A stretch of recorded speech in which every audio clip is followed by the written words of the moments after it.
Sunday, Memorial Day. So what happened last week? Well, John Terrett gives us his financial report. I'm here. Good morning. Well, I'll tell you something. The stocks had their best run-up to Friday since 2023. Can you believe it? And what a week on Wall Street it was. On Wednesday, NVIDIA, the chip maker, turned in stellar earnings.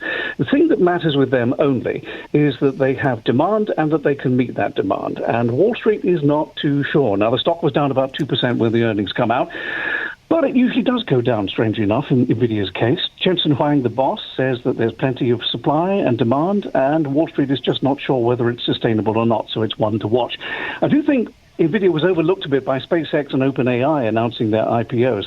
Let's look at them briefly. SpaceX plumbing for June the 12th. Goldman Sachs in the lead. The other four big banks in New York as well are there, and plus many banks around the world. They want to raise $75 to $80 billion, and if it all goes well, it will turn Elon Musk into the first ever trillionaire. There's never been an individual trillionaire before, and Elon Musk will be it.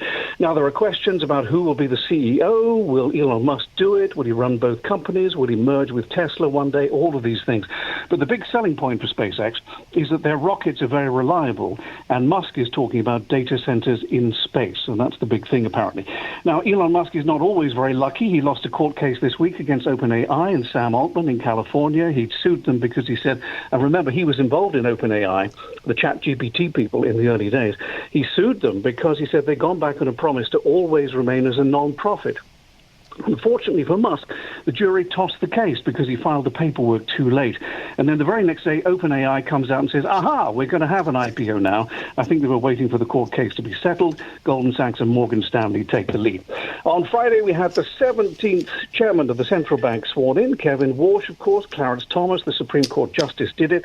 President Trump, of course, was there at the White House and said that Kevin Warsh should remain totally independent. And do your job, said the president. One of the things he's going to do is reform the central bank, so we'll see how that pans out.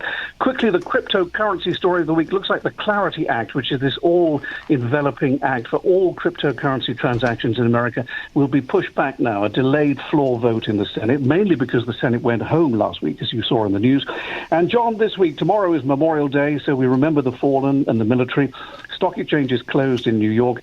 Later in the week, earnings come from the membership club Costco, Dell Computers, good old Michael Dell still going strong, and the Dow Component Salesforce. John. Thank you, John Terrett, and we'll catch up again next week. Thank you. See you next Sunday. Happy Memorial Day.